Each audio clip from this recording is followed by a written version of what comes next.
भारतीय जनता युवा मोर्चा मुरादाबाद जिला व महानगर द्वारा युवा उत्थान युवाओं का अभियान कार्यक्रम का आयोजन मुरादाबाद के तीर्थंकर महावीर यूनिवर्सिटी में किया गया। इस अवसर पर मुख्य अतिथि प्रसिद्ध भारतीय क्रिकेटर व सांसद गौतम गंभीर और प्रदेश प्रभारी भाजयुमो व विधायक पंकज सिंह उपस्थित रहे। कार्यक्रम का संचालन भाजयुमो प्रदेश मंत्री अरुण यादव ने किया, तो वहीं गौतम गंभीर व पंकज सिंह ने विभिन्न वर्गों से आए प्रोफेशनल यूथ के साथ प्रश्न उत्तर के माध्यम से सीधा संवाद किया। कार्यक्रम के अंत में यूथ आइकॉन को सम्मानित किया गया, जिसमें अनिरुद्ध गुप्ता, मयंक मेहता, आकांक्षा अंजान, श्रीकांत शर्मा, मनु मिश्रा को मुख्य अतिथि द्वारा प्रतीक चिन्ह देकर सम्मानित किया गया। इस अवसर पर टीएमयू मुरादाबाद के चांसलर सुरेश जैन, प्रदेश मंत्री अंजलि चौहान, क्षेत्रीय महामंत्री सचिन चौधरी, मीडिया प्रभारी निशांक गर्ग, भाजयुमो जिलाध्यक्ष अरुण पंडित, महामंत्री शुभम राहल, अर्पित चौहान, उपाध्यक्ष रवि बॉक्सर, शरद कौशिक, मीडिया प्रभारी युद्धवीर सिंह, मंत्री कशिश चौहान सहित सुमित दिवाकर, सोशल मीडिया प्रभारी अमन ठाकुर समेत सभी मंडल अध्यक्ष व पदाधिकारी उपस्थित रहे। मोर्चा के प्रदेश मंत्री अंजलि चौहान जी,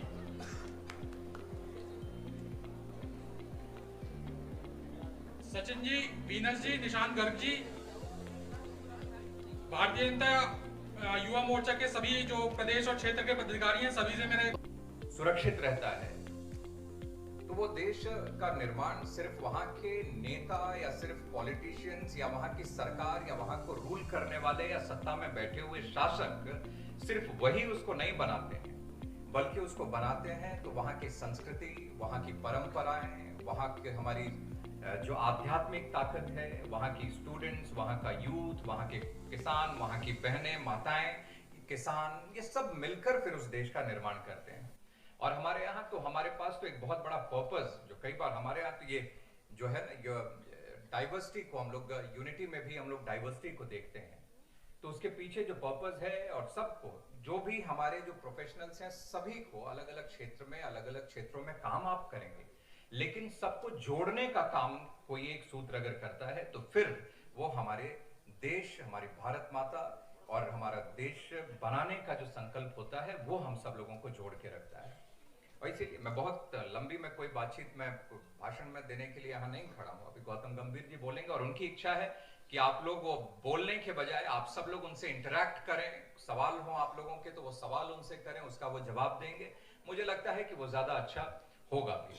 लेकिन मैं आप सबसे मैं आग्रह करना चाहता हूं कि आप सभी जो जहां पर भी हो, और कोई नेता या लीडर कोई वो नहीं होता जो सिर्फ एमएलए बन गया, एमपी हो गया, सिर्फ वही लीडर नहीं है, बल्कि जो भी व्यक्ति कहीं पर भी अपने गांव में, गली में, शहर के गलियों में कहीं पर भी रहता हुआ व्यक्ति अगर उस गांव गली में रहने वाले लोगों को कोई एक पॉजिटिव डायरेक्शन देता है, दिशा देता है और काम करने का मौका देता है, आगे बढ़ने का मौका देता है, वही लीडर है। और आप सब लोग सही मायने में उसी तरीके से मैं उम्मीद करता हूं कि आप भी आगे बढ़कर हमारे देश को भी दिशा देने का काम करेंगे। जिस भी क्षेत्र में आप काम करेंगे, जिस प्रोफेशन में भी आप काम करेंगे, एक वहां पर एक ऐसा एक मापदंड स्थापित करेंगे जिसको कि कोई आगे आने वाले वर्षों वर्षों तक लोग उसको फॉलो करते रहें। ये मैं आप सब लोगों से आग्रह करना चाहता हूं। और यूथ की जब मैं बात करता हूं, सिर्फ हमेशा कोई फिजिकल स्टेट और एज को ही देखकर मैं नहीं करता हूं। मैंने ये कहा है कि ऐसा स्टेट ऑफ माइंड हो जो यूथ के लिए इंट्रिंसिक हो।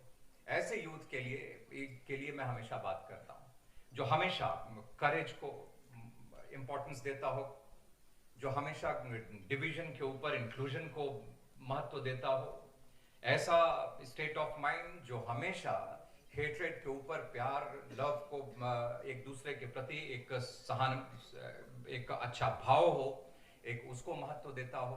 इन सब फर्मनेस को हमेशा, मीकनेस पर फर्मनेस को महत्व देता हो। एक ऐसे स्टेट ऑफ माइंड की मैं हमेशा बात करता हूं। और इसीलिए आज तो हमारे प्रधानमंत्री जी को देखिए कि लगातार हमारे कितनी पॉसिबिलिटीज हैं और कितने दरवाजे हमेशा वो खोलते हैं नौजवानों के लिए। उन्होंने कहा कि एक लेटरल एंट्री भी हमारे देश के नौजवानों को मिले जो ज्वाइंट सेक्रेटरी लेवल पर आकर वो काम कर पाए। एक ऐसा रास्ता भी उन्होंने खोला है। क्यों? इसलिए खोला, कई बार मुझे मना किया कि पॉलिटिक्स में बिल्कुल नहीं जाना, क्योंकि आप पूरी जिंदगी तो हमेशा घर से बाहर रहे हैं। मैं 10 साल की उम्र से जब क्रिकेट खेलना शुरू किया तो बहुत लंबे समय से घर से बाहर रहा। उसके बाद जब मैंने रिटायरमेंट ली तो उसके 1 साल बाद मैंने पॉलिटिक्स ज्वाइन की, और इसका सिर्फ एक कारण था कि मैं ज़मीन पे उतर के देश को बदलना चाहता था। क्योंकि सोशल मीडिया सेंसेशन बन के या फिर सिर्फ सोशल मीडिया पे अपने विचार रख के कुछ होगा नहीं। हम कई बार देखते हैं कि कितने लाइक्स आए, कितने रीट्वीट्स हुए, इससे देश नहीं बदलेगा। देश बदलेगा जब हम लोग सच्ची नीयत से इस देश को बदलना चाहेंगे जमीन पे उतर के। तो ये कारण था कि मैंने राजनीति में कदम रखा। और बहुत लोग ये कहते हैं कि युवा देश का भविष्य है। मेरा मानना है युवा देश का वर्तमान है। क्योंकि जब तक आप अपने विचारों को, आज अगर आप अपने विचारों को, अपनी भावनाओं को आगे नहीं रखेंगे तो कल ये देश बदलेगा नहीं। और मेरा राजनीति में कदम रखने का एक और बहुत बड़ा कारण ये था कि मैं युवाओं की आवाज़ बनना चाहता था। जो राजनीतिक फैसले हैं उनमें युवाओं को ज़्यादा भूमिका मिले, उसके लिए मैं राजनीति में आना चाहता था। देखिए, हम सब जानते हैं कि पिछले 5 साल में यूपी में कितने काम हुए, कितनी तेज़ी से यहाँ काम भी हुए और तरक्की भी हुई है, और उसके पीछे युवा मुख्यमंत्री का ही हाथ है। योगी जी ने जिस तरीके से पिछले 5 साल में यहाँ पर तरक्की करी है, जिस तरीके से चीज़ें बदली हैं, करोड़ों लोगों की ज़िंदगी बेहतर हुई है। आप चाहे कोरोना को देख लीजिए या फिर लॉ एंड ऑर्डर सिचुएशन देख लीजिए। इस देश का सबसे बड़ा जो प्रदेश है, योगी जी ने उसको कोरोना की महामारी में भी सबसे आगे रखा। कई ऐसे भी नेता हैं इस देश में जो दिल्ली जैसे छोटे क्षेत्र को भी नहीं संभाल पाते, और आप सब जानते हैं मैं किनकी बात कर रहा हूं।